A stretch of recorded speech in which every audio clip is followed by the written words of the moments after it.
I'm enamored by longevity in any career. You find someone who's worked in a career for decades, they're in a minority. Talk to me about career longevity, consistency in coaching. How have you been able to do it? 'Cause it's not easy. I think it does boil down to the culture that's been built. I mean, you could have no loyalty to if there's zero culture in the organization that you're a part of. Why would you stay? And I've always said this, that there's no finer situation in the world from a career perspective than being a coach of somebody, to make somebody better than they were when they walked in the door. Yeah. And that's a really important part of this. When you track it back, it does start at the top. I can tell you right now, I've never seen somebody who owns a company that is as supportive as Bill has been, not just to me, but when you hear of it from the network, you hear about that support. It's a family.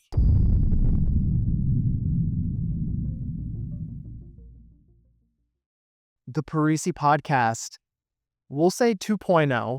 1.0 is in the past. 3 years ago, the Parisi Podcast is officially back. Eric Mitchell, this is the first time I have sat down in person with anyone for any podcast episode in the history of my life. 3 podcast runs in. Third time's a charm. Yes, sir. I'm excited. So this is how I want to start with everyone on the Parisi Podcast. Give it to us. Who you are, what you do, and where you do it. Yeah, so my name's Eric Mitchell. I've been a performance coach for the past 30 years. Parisi Speed School owner and operator and performance coach and program director for the past 22 years. I've been outside of Philadelphia in different regions of the Philly area, Chester County, and then Delaware County as well. Large facilities and small facilities. So currently in a smaller facility, about less than 2,000 square feet of space, but I have to say it's actually the most successful Parisi Speed School I've had to date, based on the size and the amount of kids I have in there. So it's an ever-evolving program and ever-shifting business. But yeah, so I've been involved with youth training for 30 years of my life, of 57 years. That's wild. And that's every time I come to, we're currently filming at the Parisi Summit, Phoenix, Arizona. Anytime I come here around you all, or at the Master Coaches, there'll be other podcast episodes with all of them. But have you guys done the math on how many years of coaching you all have? Well, the Master Coaches, for sure, we're over 120 years of total coaching. Got you pushing. I think it's probably closer to 200. Well, if I took from this perspective, from a coaching perspective overall, it's near 200. From a Parisi perspective, it's about 120 years. And that doesn't include your athletics. No, it doesn't include any of our athletics. Which is where I want to start. Yes. Yeah. Because you've heard me say this. Yeah. There's 2 types of people that I love talking to. One is the people who coach it, right? Like people who actually are in the trenches, people who work with the athletes, not in like a lab setting or anything like that. But hey, we're on the turf, we're on the track, we're actually coaching it. Then the people who are actually fast. Because I can tell you, I'm not fast. I was never fast. I'm never probably going to be fast. But you were actually legitimately fast. Yeah, I mean, high school college sprinter. Yeah, and post-collegiate sprinter as well. Juniata. Club. Yep, Juniata College. Juniata. Yep. What events? 100, 200, 400, and then third and fourth leg on the 4x100. And best time? 110.56, 221.34. Yeah. And best 400 time was a split in the 4x4. I ran a 48.92.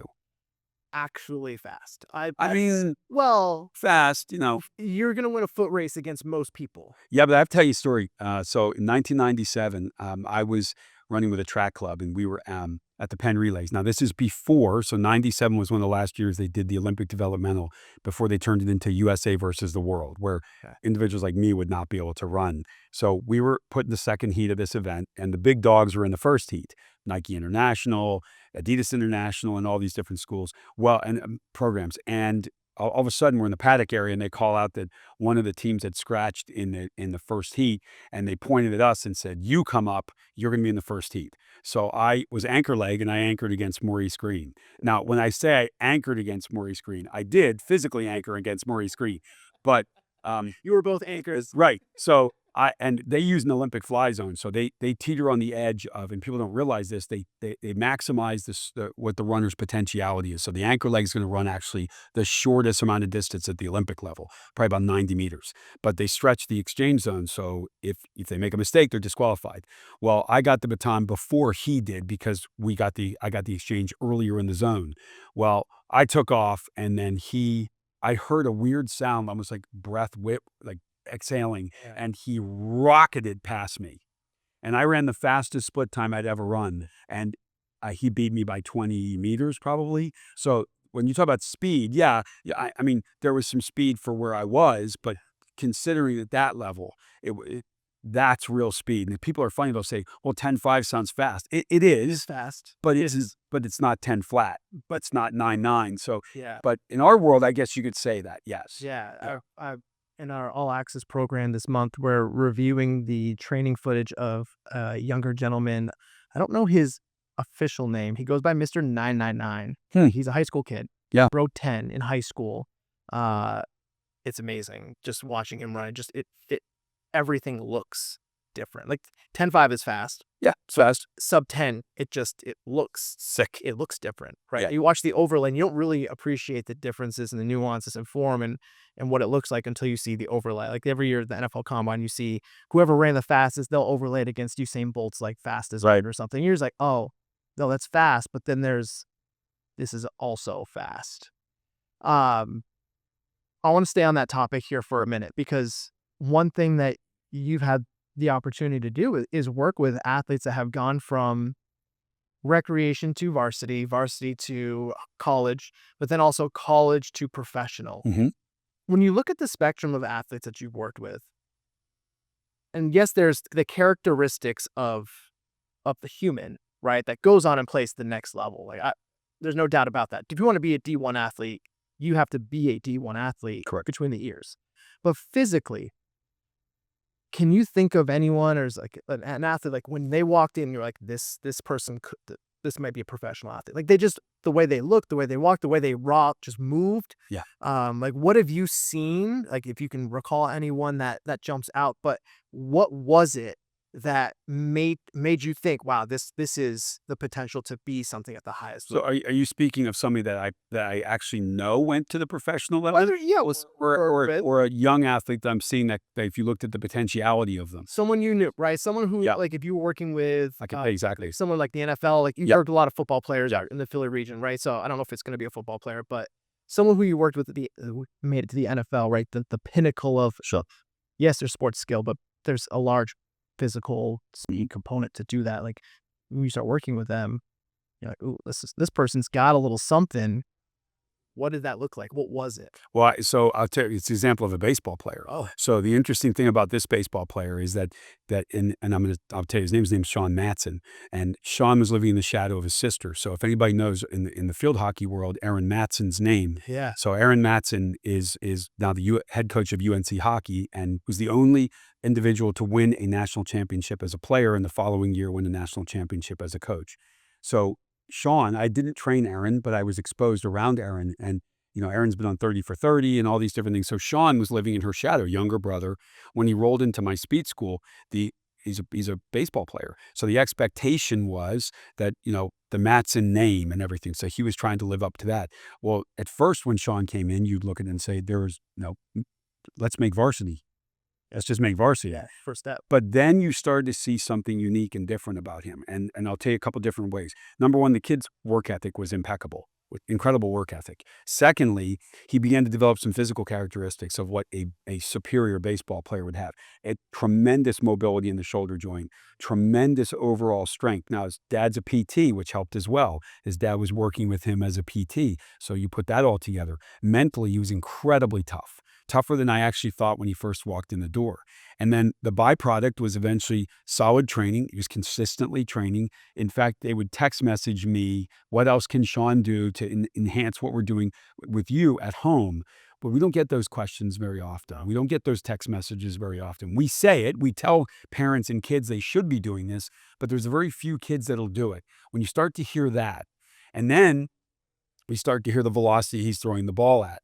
When you hear those numbers, you start to think, okay, now we're talking about a high-level high school player who's going to be recruited. Not only was he recruited, he's super intelligent, so he went to Harvard and played, made a name for himself in the Ivies, and then was drafted by the Cleveland Guardians to pitch. And he's in the system now. And so I want anybody anybody that's going to the Parisi Speed School, the potentiality's there. It isn't some couple in Minnesota producing pro athletes. although there might be some people in it, but it's not one couple that's doing it. There's a process behind a professional athlete. I'll never forget this, Casey, too. I trained Ryan Vogelsong for a couple years. So Ryan was prepping with me before he made the jump to San Francisco. So for people to understand, at an older and a later age, at 34, Ryan finally caught on with the San Francisco Giants, and then in about 3 years, won 2 World Series. I mean, that's what happened to him after going to Venezuela to learn from some pitching coach. And I'll never forget talking to Ryan about 2 things. He wanted me to catch one day for him. And I said, there's no way I'm catching for you. I said, there's no way I'm catching for you. I said, Ryan, I can hear the ball leaving your hand. I can actually hear it. I said, so for me, it was, I wouldn't even see the ball coming. Like, I wouldn't see it coming. Then if just a little bit of, I mean, if you're playing long toss with you hit me. something, the ball moves, all of a sudden it's here, it drops 3 feet. Exactly. What are we doing? And I asked him a question that was really interesting because he could bomb some balls off the bat too. And I said, I got to be honest. I said, how do you see the ball coming at you? And he goes, because the ball's not moving that fast to me. He goes, I can see it. He goes, I can actually see the lining of the baseball as it's coming towards me. So here's my theory on professional athletes. They're neurologically wired differently than us. They're kind of like the physical superheroes, the Marvel superheroes of our world. They're wired differently. Now, that doesn't take away from the fact that they still need to be trained the same way that we would approach any other athlete. Yeah. That's the misconception that we have. I would say that we don't. I think that the overall sports performance world knows that, but the common layperson doesn't understand that because they just think, I watch these people on TV, they're invincible. Well, they're not. They have the same idiosyncrasies that we've got, same insecurities, but they are definitely wired differently. When a kid walks into your facility, so I have a young boy that's 14 years old, 15 years old now, you know that if he's, now that there's no guarantee, but if he continues to do the things he's doing, the trajectory he's going on, he's going to play either professional football, he's going to play Olympic level lacrosse because lacrosse is going to the Olympics, or he's going to be one tremendous track athlete at the national level for us. You can feel it. And here's the other piece of this. He's humble. He's a good kid. And he wants to train. He wants to work hard, academically and physically. Does he know? He does know. He does. That's one of the things that I'm always, having worked with, based out of Vermont, we have like Lake Placid is a few hours away. So you'll see the occasional Olympic athlete, bobsled, skeleton athlete come roll through looking for a workout. And I've always found athletes at that level, the athletes that either play high D1, award-winning D3, or opportunities to go past D1 to audition for a national team, whatever it may be. They almost don't know.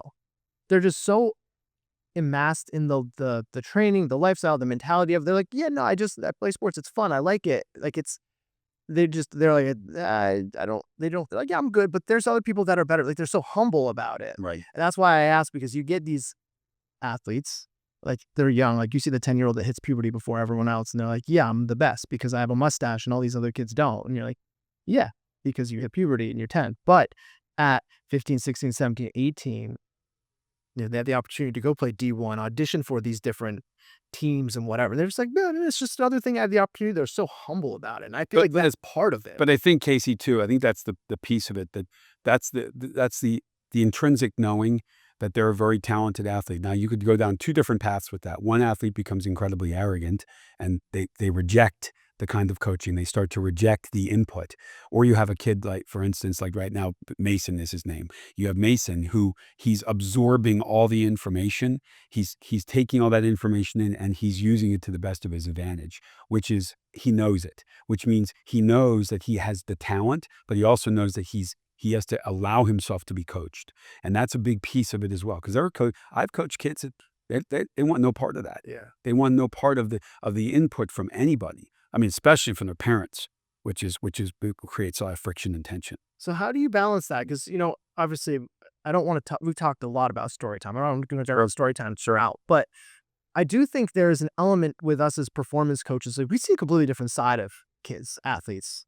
Like, we can see the most human side of them. We can see the most arrogant side of them, right? Like, there's 2 sides of the coin. How have you navigated the conversation side of being a coach? Not just sets, reps, here's the workout for today, but the actual, because that's something that I've always admired about you, is you can have that conversation. You know how to intertwine in, I don't want to say interject, but you know how to open the door. Even with coach, I see it with the Parisi network, and I've seen you do it with me. Like, you know how to get you. Like, this is my moment to ask the question. And I don't know if that's the answer. Like, you just asked the question, but you find a way to coach the person outside of the weight room, the track, and in the speed, like what you think sports performance is. Like, you can do that. How? How? So open-ended. No, How? yeah, here's what I think it is. It ends up being your upbringing in the first place. So I was raised by a single mom who was in special needs. She taught special needs for 47 years. So the altruism was already there. I experienced that from my mom, from a lot of different variables. Now, listen, of course, as a teenager, I also tried to push those things away. I was a teenager at the time, but it ingrained in me about character development. So what always attracted me to coaching was the fact that it's not about the reps and the schemes and the things. Yeah. It's how do you dial down the life skills that you're trying to teach? So ultimately it comes down to, but we talk about culture. Storytelling is a part of culture, but culture is a big piece of this. So what are we really trying to do as coaches? And if we're trying to teach character, integrity, teaching these kids core values, that's our job essentially. We can do all we want about the athletic performance piece of it, which is going to be a big piece of it. But the reality is, it's how do we develop these kids culturally? And you have to ask the questions. And if you don't ask the questions, and by the way, it's every session that you do, you're asking, engaging the kids, because listen. Our industry is wrought with coaches that just throw ladders down and cones down, and they're just doing drills and taking money to do drills. You're here to do the work. Right. That's my job, is you're here to do a workout. We're going to do the workout. But that's not even, I don't even think that's 25% of athletic development. Correct. Physical workout itself, where I was that coach, 22, 23, 24. Like, I'm just going to give you a sweet program. We're in a sweet facility.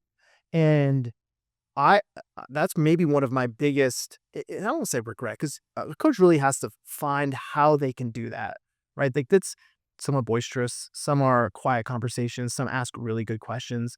I couldn't ask questions until I was 26 years old. Like, it took me 6 solid years of delivering workouts, because that's what I was doing. I was delivering workouts to finally figure out, when you have an athlete, you have a team, how to interject the character, the culture, the beyond the X and O's portions. I feel that is a really important part to career development for the coach, because that's emotional buy-in to your career. Sure. Right? Like, we'll talk about consistency. That's something that I'm enamored by. This industry is the people who will retire in this industry, because that's few and far between. But career longevity, but also just the impression of the athlete, to help them actually get the full potential. When we talk about that, this is the most cliche phrase. We get the full potential out of athletes. Well, that's not by the workout. The workout is just something they do. They can show up to practice, but everyone has the story of the coach that pushed them probably between the ears more than physically, right? So can you think of like a moment in your coaching career where you're like, this is when I was able to, like, what was like the first story time? Like, what was the first one for you? Was it something you've done inherently just because your upbringing, it was part of your core philosophy, and that might be the answer? But, or was there a time where you're just like, this is when we let it rip, man? Yeah, I mean, I think the structure of it was built around my upbringing. The structure of it was built around that. But I will tell you the first time I did it, because I know exactly when it was. So I was working at a football academy for high school athletes. Yeah. And I was pretty blessed. My football academy would run from, you can't do that nowadays because the kids' schedules have changed. There's 7v7s. There's all sorts of commitments now. There's full-time sports performance programming in high schools. But back in 2007, I had a football academy that would run from basically January 4th until probably mid-May before they would start going back to football. That wasn't that long No, ago. it's not that long. It's crazy. It really is. It's crazy. Because you see how it's evolved. Yeah. But what we would do is we had a Tuesday and Thursday nights. Well, every Thursday night we would sit down and we would do, it started with Word of the Week. And by the way, so that the Parisi audience knows this, that came from Parisi. The Word of the Week was from Parisi. We worked on integrity, character, all these different things. So what I would do is we would go over the word I gave on Tuesday. Now, if the kids didn't come back with their definitions, or if there's questions they had to answer, if they didn't come back with that, they wouldn't be allowed to train. They had to help me coach that night. So, and then about the third session, everybody learned their lesson. And it went from one-word answers, which is what these kids do. Because when you ask kids, like, what'd you think, what'd you learn today? Usually it's nothing. But what started out was I'd get sentences, and then I'd start to get paragraphs of what they were doing. So we would go over that after the class. The class would go from 7:30 to 8:30. We'd sit there till 9 o'clock. Now, these are high school kids, so it was all good. They didn't have to get up early or anything. So we would go over the word of the week. Well, then it started to evolve further, and I started to bring in stories. And the first story I told was the Parisi one, the famous one-armed judo story. And the impact on those kids was so great that every time, and I would sometimes experiment to see, well, are they really going to be engaged in this? So I would purposely not say story time. And then one or two, or maybe more, would say inevitably, or are we doing story time? Like, are we going to do story time? And then it evolved where now all of a sudden, not just me, but my coaches were doing story time. Little ones. It doesn't have to be big. It doesn't have to be a big story. It has to be little. I think that's what I always was intimidated, because I came into the network and here's Eric breaking it down for you, like telling you a full story. It's 3 minutes. You're paying attention. You're engaging back and forth. And then I'm sitting there, I'm supposed to do this? I'm 21, right? Like, but the stories don't have to be big. No, they don't. Almost the better ones were short. Yeah, I mean, because you don't have a lot of time. So if you can do that, and then the key is, stories are everywhere. When you find stories, and I was always fascinated by Amelia Earhart, and I'd tell you guys why I'm fascinated by her, because the mystery behind everything. But this spurred a story for me. I was out in California. We were out at this hotel, and they had all these checks all over the walls that had been from famous people, and it was a check from Amelia Earhart 6 days before she disappeared. So it was so interesting that for thinking to myself, she was here, and then she's gone, and here's the story. And she always talk about this, and I tell the kids all the time. She said, you got to dare to do the things that nobody else will do, or they're not willing to do. She said, don't just do things that people do. And I always caught that mindset. And you have to start to play to your audience, which I'm starting to become better at now. So for instance, if I'm going and I've got an entire girls lacrosse program, each Sunday I would have them for 8 weeks. Well, every Sunday at the end, it was story time. And we would talk about it. It would always be a very impactful story about a female that contributed to society. And when you start talking about that, the girls don't know. And then you think, well, you know what? They're going to tell that story at some point. Maybe if they're eventually a parent or a coach, they'll remember that. But it's interesting. That's the main thing they remember from the training session. Not all the stuff we did, but that story that specifically spoke to them. And that's an important piece of this. But Casey, I'll tell you this. Listen, for coaches that are young, start small. Start telling the stories. But you can do it. It doesn't matter. You don't have to be a demonstrative coach to be able to tell that story. You can be somebody who could maybe be quiet, more quiet leadership, but it's your story. It's your style. It's your style. It's your style. Yeah. But think about where it came from. It all stemmed from culturally what Parisi created in that word of the week. And I'm indebted to that, because that's given me the jump off point to change my core values as well. So it's an important piece. And that's maybe a good pivot here to the second thing I wanted to really bring up with you, because I just kind of alluded to it. I'm enamored by longevity in any career. You find someone who's worked in a career for decades, they're in a minority, especially in today's world. By generation of individuals, it's career hop, job hop, chase the paycheck, and which is fine if that's what you're into. But I feel like if you hop between jobs, between areas, between career paths, whatever, do you develop? Can you develop? Sure, you can. But in sports performance, to stay in sports performance for decades, it's being an athlete too. Like, been doing this for Since 8 years a old. long time. A Oh. long time. What do you think has allowed you to have this level of consistency? Because you still attack coaching with a level of ferocity that I have seen for 15 years now. Yeah. It's crazy. We're going 15 years. I know. That's crazy. I know. That's a long time. That's a long time. That's my entire coaching career. I'm a part of the Eric Mitchell coaching tree. I like to think that I am, right? Hate that. Yeah, But that's great. how, because, selfishly, this podcast, the episodes, they're for me.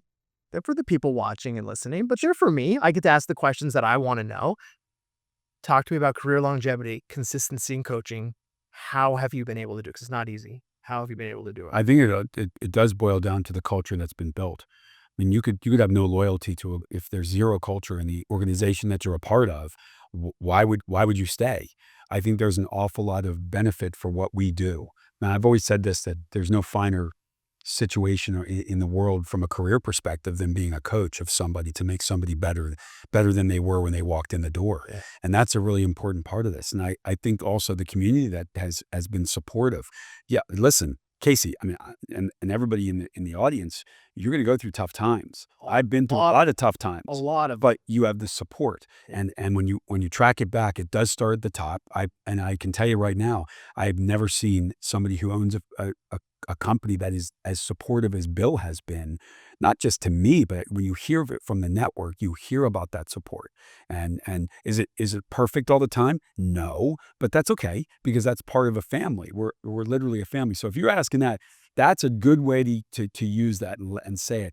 It's a family. Yeah. And it's very unusual, and even in this field, to have a family. But anywhere else, in any other field of work, doctors, lawyers, accountants, things like that, that's not a family affair necessarily. This is not necessarily a job. If you could view it as it, but I view it more of as it's a career, but it's also it's a culture and a community that really is so supportive. It's one of those things that you say that, and I'm like, it really is, but I don't think I've ever really realized it from that lens. And then the opposite lens, when we talk to other coaches, we talk to other facilities that have fizzled out, they've closed, coaches that leave, they career hop, they go somewhere else, and you just think about, reflect on the environment that they came from. They're on an island, they're by themselves, and that's not a place you want to be. No, So on this field. I think that, like, you've been to a lot of gyms, and they're pretty isolated at times in the commercial setting. Not all, right? Like, I come from a strong commercial gym setting. We were pretty tight knit as far as a staff that, in the trainer land, you work independently, but you work together as a staff and have some camaraderie. So I would say it's like a very loose knit family at that point. But how do you foster that sense of family in your four walls? Sure. Right? Away from, like, we're at the Parisi Summit, right? Like, everyone is here right now in these four walls, but everyone's going home. Here are the four walls. How do you foster that sense of family? How do you foster a sense of belonging to the other coaches that you've worked with Sure. and developed? Yeah, I mean, the cool thing about it, and you're talking about that, I've had coaches that have stayed for 9, 10 years and to It's work. unheard of. It is, but they have. Or this is another cool piece of this. Maybe they branch off, and if they're part of Parisi, that's great. But maybe they form their own sports performance program, but it still tracks back. Yeah. I've talked to coaches who they're still reaching back out to me and saying, hey, it was great working with you. I have this idea. What do you think about this? And I'm always going like, I think maybe you should get a Parisi license. But I'll say that to them. But here's the reason why. Yeah. Because I can go back to my facility with the knowledge base, not just of the stuff that I know as a master coach of Parisi, but every coach I encounter at the summit and the coach I encounter on an onsite, I learn from them.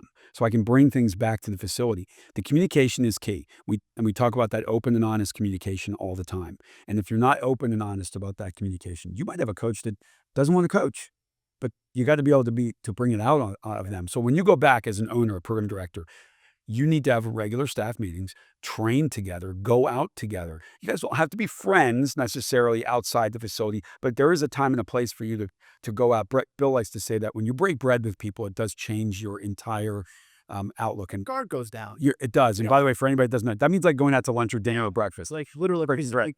Go and do that. Go enjoy a meal. Because you're finding out a little bit more about them. Man, it's an important piece of the culture of it. So if you're in a gym that doesn't do that, that's going to foster, I think, eventually resentment. So when you're asking, how do we do it? Go back and you huddle with your team and go over it. I mean, the content's incredible, right? That's a piece of it. But really dial in, like, what is your community like? What are the kids like in your community and how will they respond? And that's a big thing. We used to, back in the day, which was a Wednesday, if everyone gets that joke reference, we used to hold our staff meetings and we would invite other gyms. We would invite coaches from other training facilities, PTs, doctors, surgeons, right? We've had University of Vermont medical staff will come and just check it out, like, open door. And it did two things. One, amazing relationships in the network, like, or just our community, right? Our community, I say network is in like Northern Vermont, the people in Northern Vermont. Sure. There's plenty of people to train. That's the thing, that there's plenty of people. There's not enough trainers. I agree. The second thing it did is coaches would leave other gyms to come work for hours because they're like, wow, I don't get this from where I'm at. Right. This is actually really cool. It's amazing how there's support. And if you're someone listening to this, watching this, and you're saying, yeah, I'm in a place where I don't have support. One, you can be the reason that changed. You can do those.